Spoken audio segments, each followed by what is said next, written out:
बिस्मिल्लाहिर्रहमानिर्रहीम। अस्सलाम वालेकुम। कैसे हैं फ्रेंड्स? उम्मीद करती हूँ खैरियत से होंगे। और आज मेरे किचन में बन रहे हैं बहुत ही मज़ेदार स्पेशल टिंडे गोश्त की रेसिपी, जो कि बहुत ही झटपट से बनेगी और बग़ैर कुकर के इसको हम बनाएंगे। और फ्रेंड्स, अगर आप लोग मेरे चैनल को पहली दफ़ा देख रहे हैं तो प्लीज़ आप लोगों से दरख्वास्त है सब्सक्राइब ज़रूर कीजिएगा। और चलिए इसको बनाना स्टार्ट करते हैं।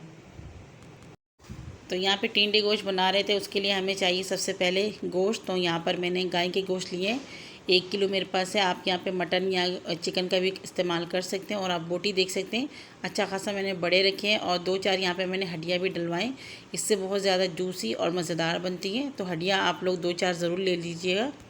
और साथ ही यहाँ पर हमने कच्चे वाले जो टिंडे होते हैं वो लिए मैंने ½ kg। तो ये देखिए, कच्चे वाले जो टिंडे होते हैं उसके अंदर दाने नहीं होते। और अगर आप बड़े वाले लेंगे और जो पके हुए होते हैं उसके अंदर बड़े बड़े बीज होते हैं। तो इस तरीके से आपने छोटे वाले कच्चे से देख कर लेने हैं। और फिर बस इस तरीके से छिलके उतार के इसके छोटे छोटे इस तरीके से पीसेस कर लेने हैं। तो चलिए फ्रेंड्स, बनाना स्टार्ट करते हैं। यहाँ पर आप कोई पॉट वगैरह कढ़ाई जो भी है ले सकते हैं। और आप चाहें तो यहाँ पे कुकर का भी इस्तेमाल कर सकते हैं। 1/3 कप यहाँ पर ऑयल शामिल करेंगे। और मैंने मीडियम साइज़ के 2 प्याज जिसे स्लाइस में कट करके इसके अंदर शामिल कर लिया है। और फ्लेम को हाई करके इसको हम भूनेंगे, यानी कि हल्का सा इसको कलर चेंज करेंगे जब तक। कुछ खड़े मसाले हैं जिसमें 2 तेज़पत्ते, 2 दालचीनी के टुकड़े, 8-10 लौंग, 2 काली इलायची, 1 बादियान के फूल, 4-5 हरी इलायची और थोड़े से 10-15 यहाँ पर काली मिर्च। तो यहाँ पर आप देख सकते हैं प्याज का जो कलर है हल्का सा चेंज हुआ है। तो हमने जो खड़े मसाले वो शामिल कर लिया है। और हाई फ्लेम में इसको हम फ्राई करेंगे तकरीबन गोल्डन होने तक। यहाँ पर हमारे जो प्याज है अच्छे से गोल्डन हो चुके हैं और गरम मसालों से बहुत ही अच्छी खुशबू आ रही है। उसके बाद यहाँ पर हमने जो गोश्त है वो शामिल कर लिया है। और फ्लेम को हाई करके तकरीबन इसको हम 5-6 मिनट भूनेंगे, ताकि जो गोश्त का पानी है वो यहीं पर खुश्क हो जाए। इससे बहुत ही अच्छी फ्राई भी हो जाते हैं और गोश्त में से जो स्मेल है वो ख़त्म हो जाती है। भूनते वक्त यहाँ पर हम लहसुन अदरक का 2 खाने के चम्मच पेस्ट शामिल करेंगे। तो यहाँ पे थोड़ा सा लहसुन अदरक मैंने ज़्यादा डाला है, बड़े वाले चम्मच भरकर। और बस इसे 5-6 मिनट तक इतना पकाएंगे कि इसका जो कलर है हल्का सा गोल्डन हो जाए। तो फ्रेंड्स, यहाँ पर आप देख सकते हैं जो गोश्त है उसका कलर इस तरीके से चेंज हो चुका है। इसके अंदर कोई पानी वगैरह नहीं है, जो कच्चा पानी होता है गोश्त का। उसके बाद मीडियम साइज़ के यहाँ पे 2 टमाटर वो हमने यहाँ पर शामिल कर लिया है। और इसे भी यहाँ मिक्स कर लेंगे। 2 खाने के चम्मच हरी मिर्च शामिल करके, मिर्च वगैरह यहाँ पर आप अपने जायके के मुताबिक ही शामिल कर सकते हैं। अच्छे से यहाँ पर देखिए मैंने 1 मिनट इसको मिक्सिंग कर लिया है। उसके बाद यहाँ पे कुछ खुश्क मसाले शामिल करेंगे। तो मसाले यहाँ पर नोट कर लीजिए। तो सबसे पहले नमक शामिल करेंगे 1 टेबल स्पून, यह हस्बे ज़रूरत डाल सकते हैं। 1 टेबल स्पून ज़ीरा पाउडर शामिल करेंगे, भुना हुआ ज़ीरा था। 1/3 टेबल स्पून हल्दी पाउडर और 1/3 टेबल स्पून हमने लाल मिर्च पाउडर शामिल किया है। ½ टेबल स्पून कुटी लाल मिर्च और 1 टेबल स्पून भरकर धनिया पाउडर।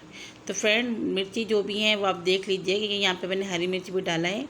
और अच्छे तरीके से आपने इसको 3-4 मिनट फ्लेम हाई करके भूनना है। तो ये देखिए, इस तरीके से जब भुनाई हो जाए, ऑयल आपको लग जाए, सेपरेट है, मसालों की जो महक है वो ख़त्म हो जाए, तो इसको गलाने के लिए आप पानी शामिल करें। तकरीबन मैं यहाँ पे 2 से 2.5 गिलास पानी डालूँगी।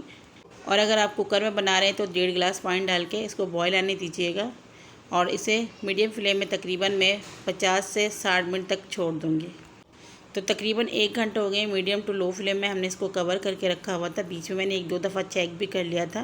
तो ये देखिए माशाल्लाह बहुत ही खूबसूरत कलर है। यहाँ पर हमने कोई देगी मिर्च वगैरह भी नहीं इस्तेमाल किया है, लेकिन बहुत ही खूबसूरत कलर आए। और गोश्त भी यहाँ पर बहुत ही अच्छे से गल गए। अगर आप लोग को बहुत ही ज़्यादा गले हुए गोश्त पसंद है तो यहाँ पर 10 मिनट आप इसको और दे दीजिए मीडियम टू लो फ्लेम में कवर करके। यहाँ पर हम डाल देंगे टिंडे। और साथ ही मैं यहाँ पर ½ किलो मैंने आलू ले लिया था, वो भी मैं यहाँ पे शामिल करूँगी। फ्रेंड, यह जो आलू है आप इसे स्किप कर सकते हैं। तो हमारे घर में आलू बच्चे बहुत ही ज़्यादा शौक़ से खाते हैं। तो बच्चों ने कहा कि मम्मा आलू ज़रूर डालिएगा, तो इसलिए मैंने यहाँ पे आलू शामिल कर लिया है। आप यहाँ पे स्किप कर सकते हैं या फिर डाल दीजिए, कोई भी जायके में कोई फ़र्क नहीं आएगा। अच्छे से आपने हाई फ्लेम करके तकरीबन 3-4 मिनट सब्जियों को भी इस तरीके से भून लेना है, ताकि सब्जियों का जो कच्चापन है वो भी ख़त्म हो जाए। जितनी अच्छी आप भुनाई करेंगे उतनी अच्छी आपकी सालन बन के तैयार होगा। यहाँ पर बहुत ही अच्छे से मैंने इसकी भुनाई कर ली, ऑयल सेपरेट हो गए और नीचे से ये चिपकने भी लगे। तो इससे पता चल गया है कि इसके अंदर कोई भी पानी वगैरह नहीं है। अब इसके लिए हम ग्रेवी डालेंगे। तो ग्रेवी अपने हिसाब से डालिएगा, क्योंकि हर घर में अलग अलग चॉइस होते हैं, फैमिली के हिसाब से भी होते हैं। तो फ्रेंड्स, यहाँ पे तकरीबन 2.5-3 गिलास में ग्रेवी के लिए पानी शामिल करूँगी। और बस हाई फ्लेम में इसको हम उबाल आने देंगे। जब उबाल आ जाएंगे तो इसको हम कवर करेंगे। पहले हम हाई फ्लेम में इसको 5 मिनट कवर करेंगे, उसके बाद इसको 6-7 मिनट मीडियम फ्लेम में कवर करेंगे जब तक आलू और टिंडे अच्छे से गल नहीं जाते। तो बस यहाँ पे 10-12 मिनट हो चुके हैं। हमने पहले तो 5 मिनट हाई फ्लेम में इसको कवर करके रखा हुआ था, उसके बाद 6-7 मिनट हमने मीडियम फ्लेम में कवर कर दिया है। और यहाँ पर जो आलू और टिंडे हैं बहुत ही अच्छे से गल चुके हैं, बिल्कुल अच्छी तरीके से टेंडर हो चुके हैं। अगर आपको लगे शोरवा ज़्यादा है तो फ्लेम को थोड़ा सा बढ़ाकर यहाँ पे आप शोरवा कम कर सकते हैं। और आखिर में खुशबू के लिए यहाँ पर छोटा चम्मच ले लीजिएगा हाफ़ टी स्पून गरम मसाला पाउडर। ये मेरा होममेड है, आप चाहे तो रेडीमेड डाल सकते हैं। और थोड़ा सा यहाँ पर हम हरा धनिया काट के शामिल कर लेंगे। मीडियम फ्लेम में 2 मिनट के लिए इसको कवर करेंगे और 2 मिनट बाद चूल्हे की फ्लेम को हम बंद कर लेंगे। तो दोस्तों यहाँ पे चूल्हे की फ्लेम को अभी हमने बंद कर लिया है और ये देखिए ऊपर ऑयल आना शुरू हो चुके हैं और बहुत ही ज़बरदस्त लग रहे हैं। चले इसका फाइनल लुक भी आपको दिखाते हैं।